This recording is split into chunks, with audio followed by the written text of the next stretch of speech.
Kakinada collectorate Spandana హాల్లో DRO Venkatarao, ASP Srinivas, ASP Manish Devaraj Patil వారి ఆధ్వర్యంలో మీడియా సమావేశం నిర్వహించారు. కాకినాడ జిల్లాలో కోడిపందాలపైన హైకోర్టు ఆదేశాల మేరకు ఉత్తర్వులు విడుదల చేయడం జరిగిందన్నారు. కోడిపందాలు నిర్వహించడంపైన కఠిన చర్యలు తీసుకుంటామని తెలిపారు. ఎంఆర్ఓ, పోలీస్ శాఖ, జంతు నివారణ శాఖ, ఎన్జీఓ కలిపి ప్రతి మండలానికి ప్రత్యేక బృందం ఏర్పాటు చేస్తామని తెలిపారు. మీటింగ్లు పెట్టి ఈ రోజు నుండి ఈ నెల 22వ తేదీ వరకు కోడిపందాల నివారణ కోసం కృషి చేస్తామన్నారు. పంచాయతీ సెక్రటరీ వివిధ శాఖలు సమన్వయం చేస్తామన్నారు. పండగ సందర్భంగా ఈ మన జిల్లాలకి ముఖ్యంగా గోదావరి జిల్లాలో ఉన్నటువంటి ఒక ముఖ్యమైనటువంటి విషయం ఏంటంటే ముఖ్యంగా కోడిపందాలు. ఈ కోడిపందాల వరకు సంబంధించి మొదటి నుంచి రాష్ట్ర ప్రభుత్వం యొక్క ఆదేశాలు తప్పనిసరిగా వాటిని మనం ప్రివెంట్ చేయాలని చెప్పి దీనికి సంబంధించి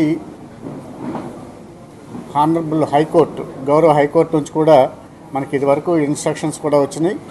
ఈసారి కూడా మరి కొంతమంది కోర్టులో వేయడం ద్వారా కోర్టు నుంచి ఆర్డర్స్ వచ్చినాయి. వీటన్నిటిని దృష్టిలో పెట్టుకుని ఇదివరకే ప్రభుత్వం వివరమైనటువంటి ఆదేశాలను ఇవ్వడం జరిగింది.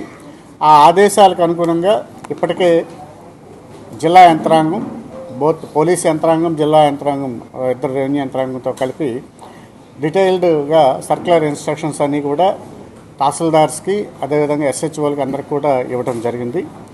దీని ప్రకారం మనకి ఏవైతే 2 యాక్ట్స్ ఉన్నా ఆ 2 యాక్ట్స్ ప్రకారం ఏదైతే prevention of cruelty of animals act 1960, జంతువులని ఏదైతే మనం వాటిని బాధ పెట్టడం అంటే క్రూయల్టీ చూపించేటటువంటి క్రూరత్వం మీద, జంతు క్రూరత్వానికి సంబంధించినట్టు ప్రివెన్షన్ యాక్ట్ 1960, అదేవిధంగా ఆంధ్రప్రదేశ్ గేమింగ్ యాక్ట్ అనేది 1974 ఉంది.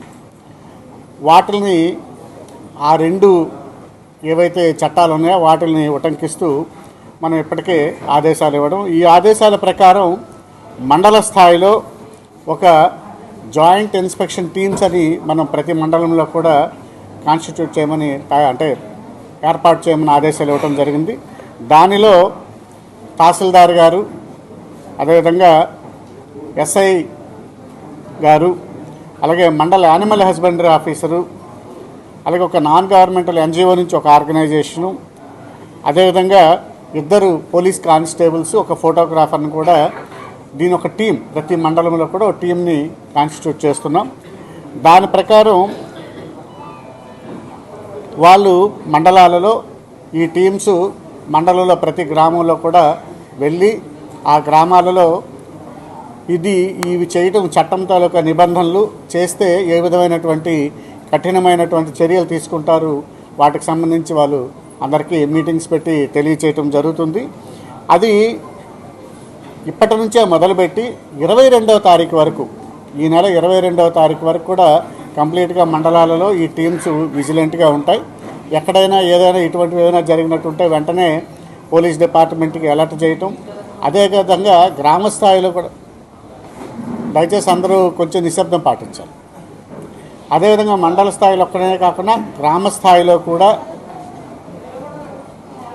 పంచాయతీ సెక్రటరీసు, విఆర్ఓసు వీళ్ళందరినీ కూడా మనం అలాగే జిఎస్డబ్ల్యూఎస్ సిబ్బంది ఎవరైతే ఉన్నారో వాళ్ళందరినీ కూడా అలర్ట్ చేసి ఎక్కడైనా ఇటువంటివి కానీ జరిగేటట్టు అవకాశం ఉన్నట్టుంటే ఇమ్మీడియట్గా మండల స్థాయి అధికారులకి రిపోర్ట్ చేయమని చెప్పి వారందరికీ కూడా ఆదేశాలు ఇవ్వడం జరిగింది.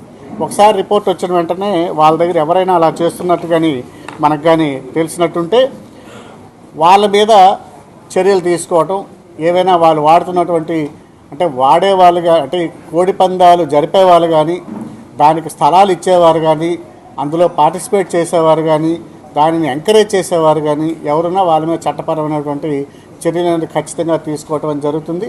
దీనికి సంబంధించి ఇప్పటికే మండల స్థాయి అధికారులందరికీ కూడా both revenue as well as police యంత్రాంగానికి ఎస్పీ గారి సైడ్ నుంచి, అదేవిధంగా జిల్లా కలెక్టర్ గారి సైడ్ నుంచి కూడా ఆదేశాలు ఇవ్వటం అనేది జరిగింది. పందెం అనేది ఏదైనా నిషిద్ధమే సార్, అది కట్టినా కత్తి కట్టకపోయినా. కత్తులు కట్టడం ఒకటే, కత్తులు కట్టకుండా కూడా నిర్దేశించి పందెం అనేది చేసేటప్పుడు అది బెట్టింగ్, కత్తి కట్టినా కత్తి కట్టకపోయినా బెట్టింగ్ అనేది నిషేధం. గేమింగ్ యాక్ట్ కింద బెట్టింగ్ అనేది నిషేధం.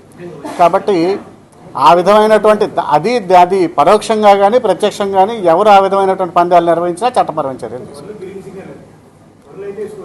బరులు వేయకూడదనే కదా ఇదంతా చెప్పడం. ఇప్పుడున్న బరులు చట్టపరం అందుకనే అది చెప్పడానికనే. ఒకవేళ ఇక్కడ దాన్ని ఎవరైనా ఆర్గనైజ్ చేస్తుంటే ఖచ్చితంగా పోలీసు వారు చర్య తీసుకుంటారు. నేను చట్టపరమైనటువంటి చట్టానికి లోబడి మాట్లాడాలి, హైకోర్టు ఆదేశాలకు లోబడి మాట్లాడాలి. అవసరమా లేదనేది అవసరం లేదు కాదు. చట్టమైనటువంటి హైకోర్టు ఆనరబుల్ హైకోర్టు డైరెక్షన్ ఇచ్చింది, ప్రభుత్వం ఆదేశాలు ఇచ్చింది కాబట్టి ప్రభుత్వం ఆదేశాలని చట్టపరమైన హైకోర్టు నుంచి వచ్చినటువంటి ఆదేశాలని అమలు చేసేటటువంటి బాధ్యత జిల్లా యంత్రాంగానికి.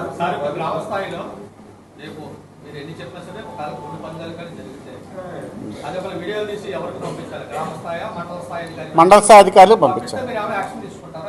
తీసుకోవడానికే కదా మీ అందరినీ మీరు కూడా ఇప్పుడు సరే. ఇప్పుడు నెక్స్ట్ మీరు ఒక్క నిమిషం. మీరు చాలా సంతోషం, మీరు ఆ ఇన్ఫర్మేషన్ షేర్ చేస్తారని ముందుకు వచ్చినప్పుడు చాలా సంతోషం. పంపించండి. ఇదివరకు జరిగిన దాని గురించి కదా ఇప్పుడు పంపించండి. ఖచ్చితంగా మండల స్థాయిలో చర్య తీసుకుంటారు. మీరు షేర్ చేయండి. సార్ మీరు ఏదో అడుగుతున్నారు.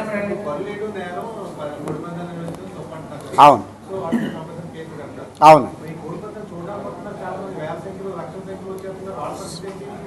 చేయడాన్ని ఆపేస్తే చూడటానికి రారు కదా. చేయడాన్ని ముందు మనం ఆపేస్తే చూడటానికి ఎందుకు వస్తారు? జరపకపోతే రారు కదా, జరిపితే కదా వస్తారు. వాళ్ళు తెలంగాణ నుంచి వచ్చిన వాళ్ళు అందరు కూడా కోడి పందాలు చూడడానికి వస్తున్నారనడం కరెక్ట్ కాదు. తెలంగాణ నుంచి వచ్చిన వాళ్ళు మన వాళ్ళు చాలా కొన్ని లక్షల మంది ఉన్నారు. వాళ్ళందరూ పండుగలు జరుపుకోవడానికి వస్తారు. అందులో 1% 2% కోడి పందాలకు వచ్చి ఉండొచ్చు. కోడి పందాలు జరపకుండా మనం ఇప్పుడు సినిమా వేస్తే జనం వస్తారు. సినిమా అయిపోతే జనం ఎందుకు వస్తారు? కోడి పందెం జరిపితే వాడు వస్తారు. కోడి పందెం జరపకుండా మనం ప్రివెంట్ చేస్తే వాళ్ళు రారు కదా సార్. మరి అటువంటి వాళ్ళు ఎంకరేజ్ చేస్తే అందరూ ఎంకరేజ్ చేసిన వాళ్ళు అందులో ఇన్వాల్వ్ అయ్యి అందరూ బాధ్యులు అవుతారు. అదేవిధంగా ఇన్ఫర్మేషన్ స్వయంగా తెలిసి అది తెలియజెప్పకుండా దాచిన వాళ్ళు కూడా బాధ్యులు అవుతారు. ఇస్తాం, దాన్ని మీకు ప్రెస్ పంపిస్తాను సార్. చట్టాన్ని గౌరవించడం అనేది చట్టాన్ని ఉల్లంఘించగా చూడాల్సినటువంటి బాధ్యత ఈ జిల్లా యంత్రాంగం మీద ఉంటుంది. జిల్లా యంత్రాంగం ఎప్పుడు కూడా నార్మల్ సర్కమ్స్టాన్సెస్కి ప్రిపేర్ అయ్యి ఉంటుంది. అబ్నార్మల్ సర్కమ్స్టాన్సెస్ కూడా దానికి తగ్గట్టుగా మేము రైజ్ అవుతాం, స్పందిస్తాం. సార్ అది కూడా దాఖలాల గురించి ఈ సంవత్సరం చేయబోయే చర్యల మీద నేను చెప్తున్నాను. కింద సంవత్సరం ఏం చేశామంటే నేను చెప్పట్లేదు. ఈ సంవత్సరం జిల్లా యంత్రాంగం ఏ విధంగా ప్రిపేర్ అయింది, ప్రజలకు ఏ విధమైనటువంటి మెసేజ్ ఇవ్వాలన్న దాని మీద మేము పంపిస్తున్నాం. అది పందాలు వేసే వాళ్ళైనా, పందాలు వేయడానికి సహకరించే వాళ్ళైనా, పందాలు వేయడానికి ఆర్గనైజేషన్లో ఇన్వాల్వ్ అయిన వాళ్ళని ఎవరైనా బాధ్యత. ఇంకా అయితే ప్రతి గ్రామంలో ఈ మీటింగ్లు పెట్టి చెప్పడం మాత్రమే కాకుండా ప్రచారం చేస్తారు. టామ్ అని చేయడం ద్వారా, అలాగే ఫ్లెక్సీలు చేయడం ద్వారా ప్రచారం కూడా చేసి ఈ విధమైనటువంటి కార్యక్రమాలకు ఎవరైనా కానీ పాల్పడినట్టయితే వారి మీద ఏ విధమైనటువంటి చర్యలు తీసుకుంటామన్న విషయాన్ని కూడా అందరికీ తెలియజేయటం అనేది జరుగుతుంది. అలాగే దీనికి సంబంధించి సెక్షన్ 144 ఇది వరకు, ఇప్పుడు బిఎన్ఎస్ఎస్ కింద 163(4) కింద 144 యాక్ట్ కూడా ఏదైతే సెక్షన్ 144ని ప్రస్తుతం బిఎన్ఎస్ఎస్ 163 కూడా ప్రతి దగ్గర కూడా విధించడం అనేది జరుగుతుంది. అది రెవెన్యూ డివిజనల్ అధికారి వారి ద్వారా కూడా అవి చేయడం చెప్తాం. అదేవిధంగా కొంతమంది మన దగ్గర ఏమంటారంటే, మాకు తెలియదండి వాళ్ళు ఎవరో వచ్చి కండక్ట్ చేసుకున్నారో అని చెప్పి ఆ స్థలం ఓనర్స్ చెప్తుంటారు. అది కుదరదు. ఎవరైనా ఒక స్థలంలో ఇటువంటివి కానీ కండక్ట్ చేసినట్టుంటే ఆ స్థల యజమానులు కూడా దానికి బాధ్యత వహించాల్సి ఉంటుంది. వాళ్ళ మీద కూడా చట్టపరమైనటువంటి చర్యలు తీసుకోవడం జరుగుతుంది. అదేవిధంగా మీకు ఇప్పుడు నేను చెప్పినట్టు వాళ్ళ మీద ఎవరైతే ఈ కోడి పందాలు దీంట్లో అదే కత్తులు కానివ్వండి, లేదా ఇతర ఏవైనా పదునైనటువంటి ఆయుధాలు కానివ్వండి, లేదా బెట్టింగ్ చేయడానికి అదర్ మెటీరియల్స్ ఏమైనా ఉన్నట్టున్నా, లేదా పందాలు వేసేటప్పుడు డబ్బులు వీళ్ళందరూ కూడా కలెక్షన్ చేసుకోవటం, దాన్ని ఆర్గనైజ్ చేసుకోవడం చేస్తారు. అలాగే కొంతమంది ఇందులో పార్టిసిపేట్ చేస్తారు, వాళ్ళు లేకుండా ఇవన్నీ జరగవు కదా, అది చేస్తారు. అలాగే దీనికి గాను మనందరికీ తెలుసు ఇక్కడ ఏరియాలో లిక్కర్స్ సర్వ్ చేయటం, అలాగే దీనికి సంబంధించి ఇతర దానికి సంబంధించినటువంటి కార్యకలాపాల్లో ఎవరైనా కానీ పార్టిసిపేట్ చేసినట్టుంటే వారందరూ కూడా చట్టపరమైనటువంటి చర్యలకు బాధ్యులే. దయచేసి ఈ విషయాన్ని అందరూ కూడా గమనించాలి. అదేవిధంగా మీకు ఇప్పుడు చెప్పినట్టు ఈ జాయింట్ ఇన్స్పెక్షన్ టీమ్స్ అనేవి నెక్స్ట్ ఈ ఏవైతే ఈ పండుగ రోజుల వీటిల్లో కూడా గ్రామాల్లో వాళ్ళు తిరగటం జరుగుతుంది. ఎక్కడైనా ఇటువంటివి కానీ జరిగినట్టుంటే వాళ్ళ మీద చర్యలు కూడా తీసుకోవటం అనేది జరుగుతుంది.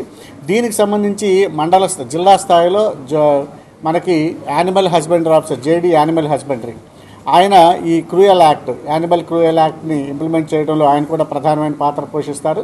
అదే మండల స్థాయికి వచ్చేటప్పటికి మండల్ యానిమల్ హస్బెండరీ ఆఫీసర్ వారు కూడా దీనిలో ప్రధానమైనటువంటి పాత్ర పోషించాల్సి ఉంటుంది. అదేవిధంగా ఆర్డీఓస్ అలాగే ఎస్డిపిఓస్ కూడా వీళ్ళందరూ కూడా మండలాలలో గ్రామాల్లో అవసరమైనప్పుడు ఫీల్డ్ విజిట్స్ అని చేసి దీనికి సంబంధించి చట్టపరమైనటువంటి నిబంధనలు ఏవైతే ఉన్నాయో అవన్నీ కూడా వాటి మీద అవగాహన అనేది కల్పించడం అనేది జరుగుతుంది. దీనికి డైలీ ఎక్కడెక్కడ ఏమేమి జరుగుతున్నాయి అనేవి డైలీ రిపోర్ట్స్ కూడా కలెక్ట్ చేయడం జరుగుతుంది. ఎక్కడైనా ఎప్పటికప్పుడు దీన్ని గవర్నమెంట్ కూడా రిపోర్ట్ చేయడం జరుగుతుంది. అలాగే మనం తీసుకున్నటువంటి ఏవైతే యాక్షన్స్ ఉన్నాయో వాటన్నిటి మీద కూడా మనం డాక్యుమెంటేషన్ చేస్తాం. ఎక్కడైతే ఇప్పుడు ఇవాళ ప్రెస్ మీట్ పెట్టాం, భవిష్యత్తులో మండలాల్లో కూడా ప్రెస్ వాళ్ళందరితో చెప్పి మీటింగ్ పెట్టడం జరుగుతుంది.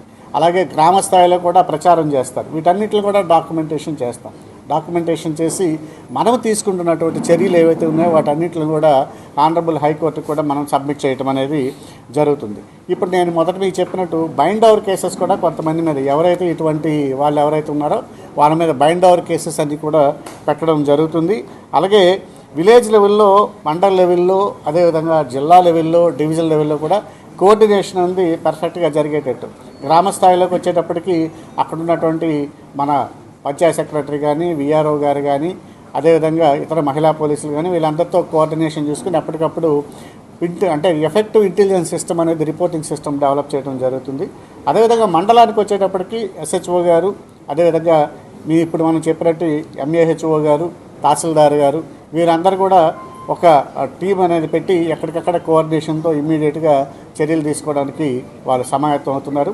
అదేవిధంగా డివిజనల్ స్థాయికి వచ్చేటప్పుడు ముందుగా అందరికీ రాబోయే సంక్రాంతి అండ్ భోగికి శుభాకాంక్షలు తెలియజేస్తూ ఆల్రెడీ డిపిఓఆర్ గారు ఈ కోఆర్డినేషన్ మీటింగ్ ఎవరెవరితో ఏంటనేది మీకు డీటెయిల్గా చెప్పారు.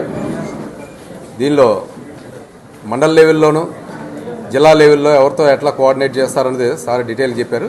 ఇది as per direction of the high court, honourable high court వారి డైరెక్షన్స్ ప్రకారం చట్టరీత్యా ఏ అయితే ఉన్నాయో ఎట్లా ఇంప్లిమెంట్ చేయాలన్న దాని గురించి ఆల్రెడీ మా గౌరవనీయులైన ఎస్పీ గారు రెగ్యులర్గా జరిగే మాకు టెలికాన్ఫరెన్స్లో కానీ లేదా ఆల్రెడీ సెట్ కాన్ఫరెన్స్లో రెగ్యులర్ చెప్తా ఉన్నారు. ఇద్దరు సబ్ డివిజనల్ ఆఫీసర్స్కి దీనికి ఎవరైతే రెలివెంట్ ఉన్న ఎస్హెచ్ఓస్ వీళ్ళందరికీ కూడా ఈ బరిలు కానీ లేదా మీరు ఏదైతే కాక్ ఫైట్ అని మనం ఇదంటున్నామో వీటన్నిటి కూడా నిషేధించాలని కొన్ని కాక్ ఫైట్స్ జరిగే గ్రౌండ్స్ని ఐడెంటిఫై చేసి దాన్ని ఆల్రెడీ డిమాలిషన్ చేయడం జరిగింది. అట్లానే ఈ డ్రోన్స్ ఇప్పుడు లేటెస్ట్గా ఏంటంటే డ్రోన్స్ ద్వారా కూడా మా వాళ్ళు ఐడెంటిఫై చేసి ఎక్కడెక్కడ ఇంటీరియర్లో కూడా ఉన్నాయో అవన్నీ కూడా నిషేధ ప్లేసుల్లో ఎవరన్నా ఇది చేసినట్టుకైతే దాన్ని కూడా రీచ్ అయ్యి వీటన్నిటి కూడా ప్రివెంట్ చేయడం జరుగుతుంది. ఆనరబుల్ సీఎం గారు, డిప్యూటీ సీఎం గారి స్లోగన్ ఏదైతే ఉందో సాంప్రదాయ సంక్రాంతిని ఆచరిద్దాం, కోడి పందాలు వద్దన్నది ఆ స్లోగన్తో అందరూ ముందుకెళ్దామండి. రిగార్డింగ్ ఈ మీరు ఏదైతే పందాలు ఎవరైతే ఆర్గనైజ్ చేస్తున్నారో లేదా కత్తులు కడుతున్నారో అన్నది వాళ్ళకు ఇద్దరు sub divisional officers bind overs చేశారు, కొన్ని అరెస్టులు ప్రివెంట్ అరెస్టులు చేశారు. వారందరినీ కూడా డిటైన్ చేయడం కూడా జరిగింది. రైట్, థ్యాంక్ యూ అండి, థ్యాంక్ యూ. అవ్వాలనే కదండి, అంటే ఇది పెట్టింది ఇదంతే కదా. నిజంగా అవడం అబద్ధం ఫోన్ చేస్తే